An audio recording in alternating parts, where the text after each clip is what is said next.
Welcome back to the Rookie and the Vet podcast. I'm your rookie, Dante Furco, with your vet, Darren Leeds. We are back to talk some more Illinois football, maybe get into some fantasy football as well. Illinois had a tough outing last week against Kansas, to say the least. We're going to dive into that and then into their Penn State game coming up on Saturday, which it's going to be a tough game. Yeah. It's their toughest game of the year, no question about it, in my opinion. But what were your kind of thoughts on that Kansas game and how Illinois looked? You know, where do I start? Again, I was very impressed with Luke Altmaier, especially come the third and fourth quarter. I think had he been playing that way the entire first half, that game goes Illinois' way. Seeing 28-7 at the half, that's not what you want to see. 3 scores is a lot to kind of overcome, especially when you know Kansas is still going to be bringing it into the second half of that football game. That mobile quarterback definitely seems to be a trouble thing for Illinois. And I think if other teams kind of can key in on that, maybe some of these weaker opponents, that's definitely going to be a matchup issue for that Illinois defense, come the season. So hopefully they can encounter a little bit more of some pocket passers, which I think that's kind of Penn State's bread and butter. They don't really, in my recent memory, have ever had a mobile quarterback situation. Other than like Trace McSorley, who was, he kind of did both. I wouldn't consider him like a mobile like Jalen Daniels was for Kansas. But that guy was a problem. They definitely struggle against a quarterback that can move because they're so afraid to blitz. They're so afraid to send the guys in. And that's been just a struggle for them. But like you mentioned, Penn State, and we can get into it in a little bit, it's going to be a different story with Drew Aller. He's more of a pocket passer. He's only got 9 rushing attempts this year. Yeah. Compared to DeQuan Finn and Daniels, who are a little more movable in the pocket. Yeah. But, I was not too impressed with the Illini in that last game. I didn't get to watch it initially, but then I went back and watched a lot of that game. They definitely came back in the second half. Oh, of course. And their defense looked good in the second half. Right. I think they only allowed 2 field goals in the second half. Yeah, because it was 28 to 7 at halftime, ended 34-23. So, they only allowed 2 field goals in that second half. So, they made the adjustments that they needed to make. You just got to make that before the game. Or in the first quarter when Daniels is having a parade on your defense. Yeah. And I will say one thing, I don't know if it was a help to the offense for the Illini, but Kansas had 2 players ejected on targeting calls. Yeah. And so that was in the second half. So now those players are going to be ineligible for the first half of their upcoming game. I think that definitely hurts them a little bit as well. But, if Illinois can play that style of football that they were playing in the third and fourth quarter, you need to bring that into bring that to Penn State here at home.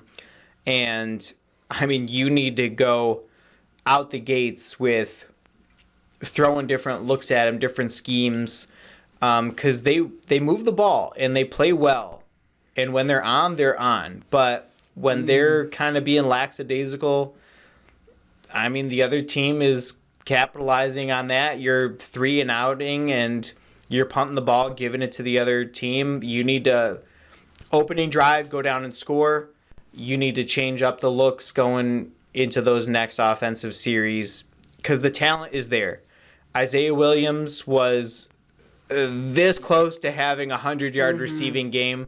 It was good to see him definitely getting a little bit more, looks in the passing game. Love to see Malik Elzy get a little bit more action as well. I think that kid's dynamic. I really want to see what he can do in open field and get him the ball, because I think that kid's a playmaker. Yeah. The running game, it was all right. Yeah. It could have been a lot better. But when you factor Luke into that, it raises it. Because without Luke running, they struggled. We maybe need to look at, and I'm not Coach Bielema, I don't have my voice in his ear. I mean, why not try and look at some read option? Teams make that work really well. I don't know if it's something that they practice at all, but I know they run the RPO a little bit. Okay. The run pass option. Because I remember Barry Lunny Jr. was talking about it on Monday in the press conference, but it's not something that's the whole offense, I guess. I liked Luke Altmaier. There were a couple decisions he made that were a little questionable. I mean, he had 2 interceptions. Only one. I thought it was only 1 interception. So he had 2 in this game. He had a touchdown, 2 interceptions. I think they both came in. Or one came in that final quarter, right? Okay. And then one, I want to say, was. You're right. Really early in the first half. Yeah. Maybe the first quarter. I don't remember exactly, but yeah, he threw 2 interceptions, over 200 yards. Which is productive when you add 70 rushing yards as well. Right, and 2 rushing touchdowns. But they were also playing from behind the whole entire time, so he had to get those yards in. But yeah, I mean, Reggie Love's got to step up a little bit at running back. Josh McRae's got to step up a little bit. Like the production out of Isaiah Williams. You got a little more out of Griffin Moore, who we didn't see much in that first game, tight end. Then you had Tip Ryman, only 1 reception for 4 yards. I think it was his only target. You got to get Tip going a little bit more, too. He looked really good in that game against Toledo. And, I mean, if your receivers are being covered, I mean, maybe look for that tight end coming down the middle. Usually they've got a pretty good mismatch on a linebacker or something like that. And he's a big guy, too. Throw up a jump ball, let him compete for it, because I bet he's going to overpower even if he's being covered by a safety or a corner. But they also didn't get Pat Bryant in on the offense at all. 1 reception for 2 yards. I mean, he was the leading receiver in the first game. Yeah. And was a huge part of their win, so I don't know why he wasn't targeted more. But, I mean, when you got Isaiah Williams as technically your leading man, that's who you're going to go to. But, yeah, some of these guys need to incorporate more in the offense because something clearly was not clicking in that game. But, I mean, like you said, picked it up in the second half. Hopefully that translates into this game against Penn State because it's going to be a tough battle. I mean, Penn State's the 7th best team in the country. Yeah. They deserve it. They are very good defensively. They're not going to give Luke Altmaier any breaks. They're not going to make a lot of mistakes. So they're going to have to be on their A game for that game. Yeah. And I hope it's going to be a little bit of a better game. Again, barely squeezing out that win against Toledo was kind of scary. And they're lucky they did because they'd be 0-2 right now, about to go into 0-3. Yeah. So, I mean, I think they can get it done. Against Penn State?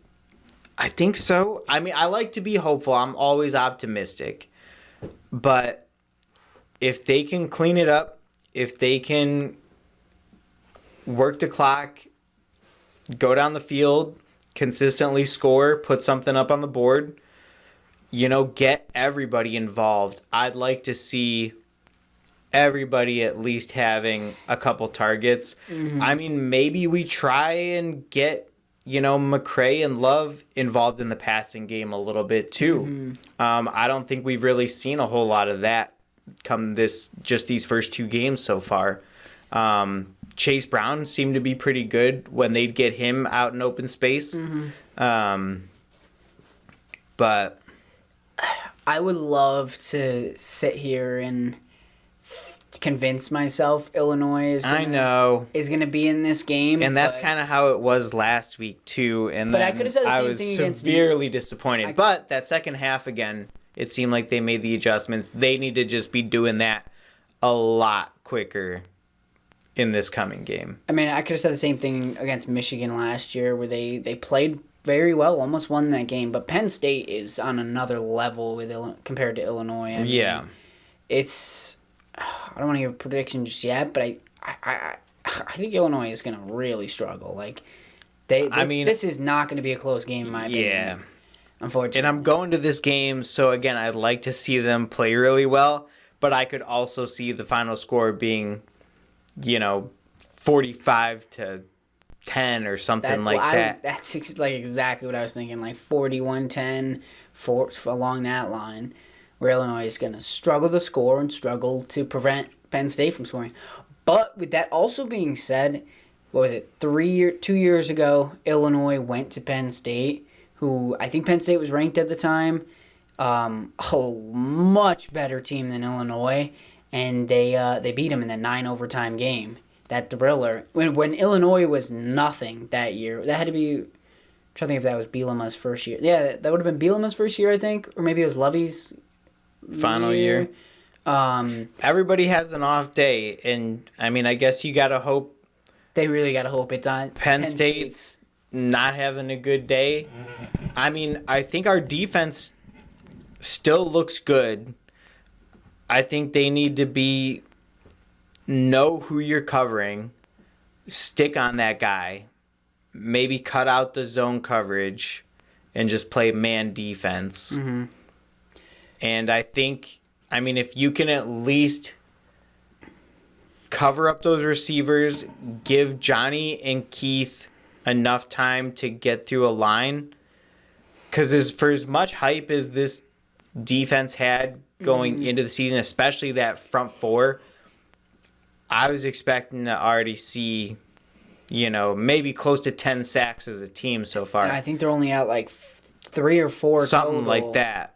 And that's been a pretty good disappointment too. Mm-hmm. They got to be better on the defensive line and in the secondary. I mean, they gave up 15-yard passes after 15-yard passes just stacked on top of each other against Kansas. Yeah. You can't allow that against Penn State. They were really, and it's a lot of guys who weren't an everyday back last year, an everyday defensive back. But I will add that we didn't talk about is Matthew Bailey's going to be back this week in their secondary, which is huge for them. He'll be their starting safety. I'm not sure exactly who he'll replace. Maybe a Miles Scott, but I don't know because he's played so well in these first couple games of the season, or sort of well. He had a great first game with that pick six. But Matthew Bailey's going to add a lot. He's experienced. They call him the player coach of the defense, so he'll be good. So what do you think? We can kind of do predictions, give our final score total, what we think. What's your prediction for Saturday's game against Penn State? If they're going to get run, I think it's going to be kind of like what I said, 45-10. I'll give Illinois a touchdown and a field goal. Mm-hmm. Maybe that touchdown doesn't come until the third or fourth quarter. Maybe it's a garbage time score. If they can get out there and compete, maybe it's a little bit closer, but I still give them the L, and let's give it 38-28. Okay. I was thinking, I'm going Penn State on this one. It's hard not to. I mean, Illinois. I would be shocked if Illinois wins this game, unfortunately. And let's hope we're wrong. Yeah, I mean. But let's hear what you got. Yeah, I think they were like 15.5-point underdogs, Illinois. I expect it to go that way. My prediction, I'll say like 40-17. They'll get 2 touchdowns in the third or fourth quarter, I think. I don't know. I hate to put down the Illini in this game, but we also got to remember who they're playing. I mean, right. It's Penn State. I will say one thing I like about Luke Altmaier, and hopefully we can hold on to this kid for a couple years. He doesn't quit. He doesn't seem to give up. He doesn't let, they always say, one of the things I love most about that show, Ted Lasso, Be a Goldfish, he does not seem to let, what happened on the previous drive get to him. And he's going out there, and if people are covered, he goes, I got this. And that's when we see him kind of breaking off for some of those runs, getting us first downs, and keeping those drives going. I think maybe he just needs to say, we can do this, but yeah, it's hard to see it saying, Illinois is going to win it by this margin. The only way I think they will win is if, one, Johnny and Keith have dominant days on that defensive line. Yeah, if we can pressure that quarterback, let our secondary, get some jump ball opportunities. I mean, they've proven that they can do work out there, but I think that front four for what they're presenting, and if Johnny's going to be one of those first round top 10 picks, you got to step it up. Like 100%. We need to start having at least a few sacks a game, more QB pressures. That quarterback needs to be scared. I think it comes down to the defense. I think the offense will end up scoring eventually. Yeah. But with how good Penn State's offense is, it's going to come down to what Johnny and Keith are doing on the defensive line, the secondary, and the issues they're able to cause on the other side of the ball. Yeah. Let's move on. I know you want to talk some fantasy football. Sure. We can kind of start off. Somebody just asked in the comments how we're feeling about Dak Prescott this season, especially after that game 1. I personally don't. I think I have mine all my teams. He put up 6 points or something. Yeah. I don't blame him. That the defense just absolutely shut down the Giants. There was no reason for him to ever throw the ball, really. Right. But I mean, you should have been picking apart that New York Giants defense. I mean, they were giving up big play after big play. Tony Pollard put that team on his shoulders. I mean, you got to give him a little bit of a break and at least try and air it out a little bit. I mean, you've got CeeDee Lamb, Brandon Cooks. They still got Michael Gallup over there? Probably. All right. I think so. You got talent at wide receiver. I mean, CeeDee Lamb is... I think it also affects his production a little bit, too. I mean, I don't think he put up double-digit fantasy points. No. And so, I don't know. I know Jerry Jones just came out and said, Dak Prescott is one of the most prepared quarterbacks he's ever seen. And it's like, you remember you had this guy named Troy Aikman, right? And he gave you multiple Super Bowls. And so... I mean, Dak might be prepared, but I also think he makes dumb mistakes. Oh, 100%. I mean, throws a lot of interceptions. He had a tough end of the year last year. I think he's a solid quarterback, especially if we're talking fantasy. I mean, he'll get you probably 20 points 90% of the games for the most part because they throw the ball. And the thing is, especially with Pollard over Zeke, they're going to throw it to Pollard a lot. I mean, I had Dak Prescott his rookie season, and that was before his ankle injuries and the first surgery he had. And he used to run. He was a very mobile quarterback, and he was throwing the ball. He's kind of been on that decline ever since. And I mean, now we're talking he's had the thumb injury just a couple seasons ago. I mean, the defense definitely bailed them out. Nothing else you can really say about it, but when the game's on the line, I mean, I don't think Dak's your guy. I don't know. I think I said last week, or maybe I just put it on my Twitter, I think Dak's going to be an MVP conversation quarterback this year. I just think he's got all the weapons to do so.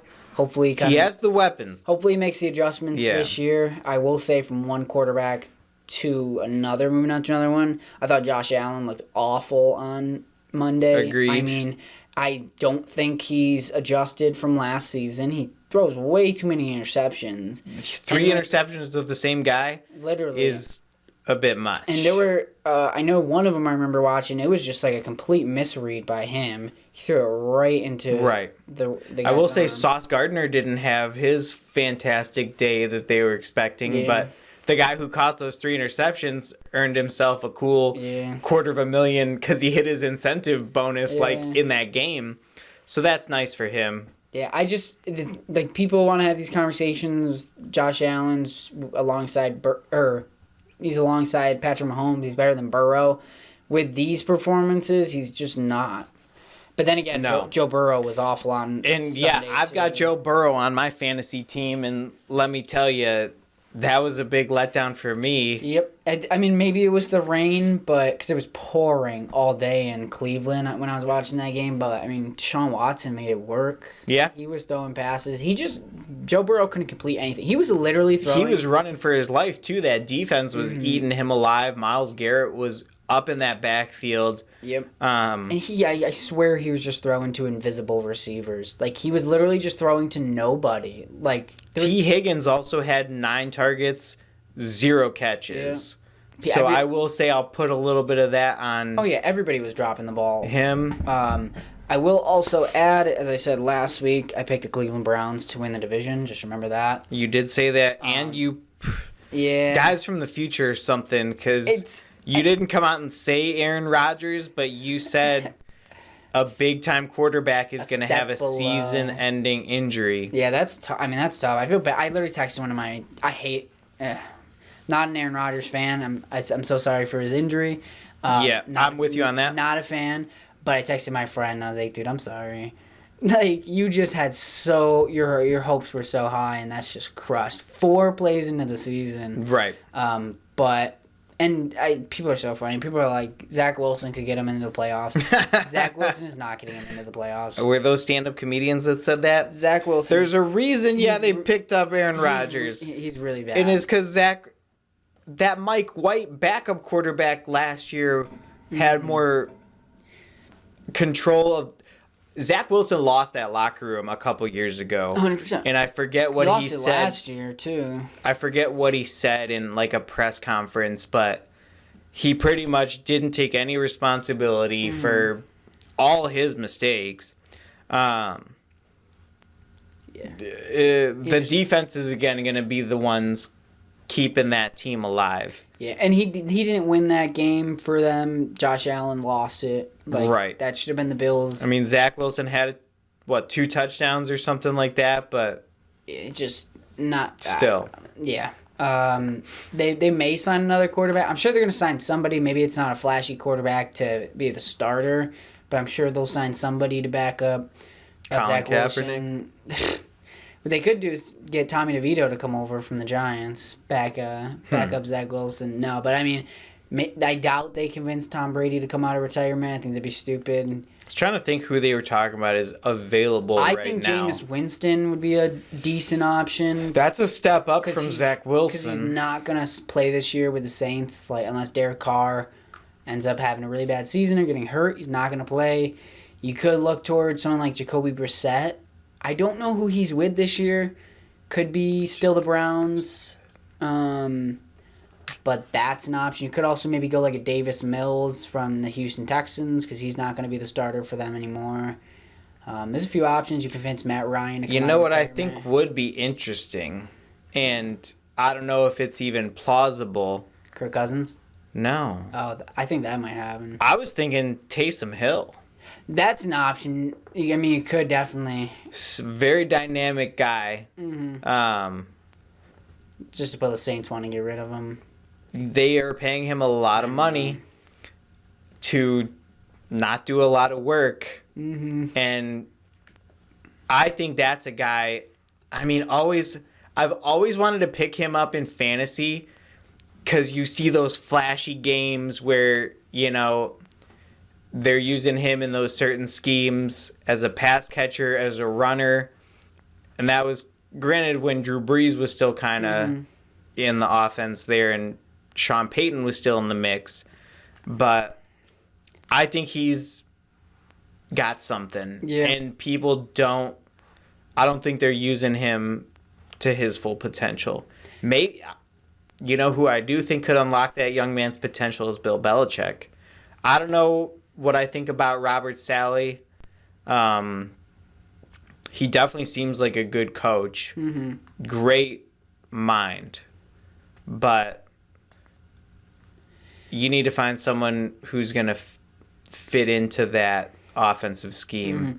I think if you give it some time, wait to the deadline, see who might become available. That's why I said Kirk Cousins, because the Vikings aren't in a position to make the playoffs. Who's their backup quarterback? Nick Mullins. But, I mean, they have a rookie they just drafted that could end up, maybe if they decide to toss the season away. I forget his name. He's from BYU. but he's an option because it's very clear they're not re-signing him after this year. Then you also, Matt Stafford. Literally reports came out like 2 days before they played on Monday that the Jets tried to trade for Matt Stafford before they traded for Aaron Rodgers. And if you're Matt Stafford at a position in towards the deadline where you're at the end of your career, you might want to ask for a trade to the Jets because you could go win a Super Bowl. Yeah. There's a chance. I don't know. We'll see. Maybe somebody appears out of nowhere that we're not thinking of. That kind of helped that Jets team win. But, I mean, if they lose, I couldn't care less because not a fan of the Jets, not a fan of that team. So I wish nothing but the worst for them in terms of their record this season. Yeah. I picked them to miss the playoffs. I didn't like them with Aaron Rodgers. I don't like them without Aaron Rodgers. And again, I mean, being a Chicago fan, I mean, don't like Aaron Rodgers, but don't wish any kind of injuries on people. I will mention something funny. So there was a bar. I don't know if you saw a thing. There was a bar in like Madison, Wisconsin, maybe. They were doing a promotion the night of the Jets-Bills game. So the promotion was like, if the Jets lose, their tab would be free. Like all the drinks at the end of the night would end up being free. Okay. Because they hate Aaron Rodgers. Yeah. But if they win, then they obviously have to pay their bill.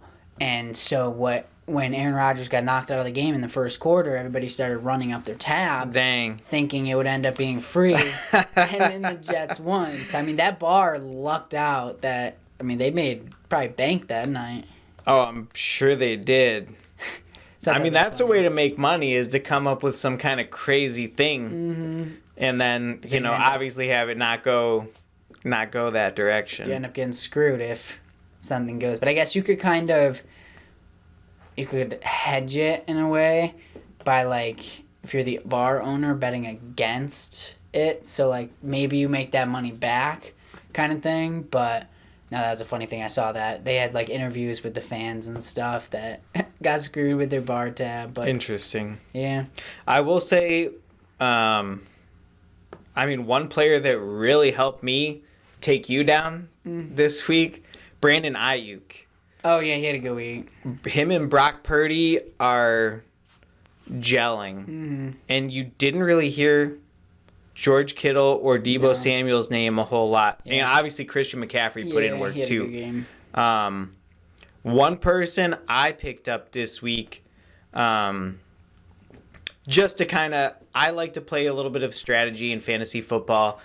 And if I can dump someone who's not doing anything on my team, just to pick up someone who's productive from the waiver wire, who's not going to come and hurt me later with some other team, I picked up that Puka Nacua. Oh, yeah. 15 targets. And with Cooper Kupp sidelined for maybe another couple weeks or something, I mean, I think he definitely earned the trust of Stafford. So we'll see what he can do. I don't really have a spot for him right now because, my team is pretty stacked. I mean, unless I wanted to dump Tyler Lockett and roll the dice or something because he did nothing for me again. Yeah, I picked up Gus Edwards in one of my that's a good pickup. League, just because, I mean, J.K. Dobbins out for season. Justice Hill. What was his? Achilles. Okay. Yeah. And then Hills. Gus Edwards, touchdowns. I would say last year, because I had Dobbins and Edwards last year, and Gus Edwards definitely has the potential to be a big-time runner. It's just hard to compete with Dobbins when he's healthy. So, yeah. I could talk fantasy football all day. All good. We could talk some more next week as we get into week 2.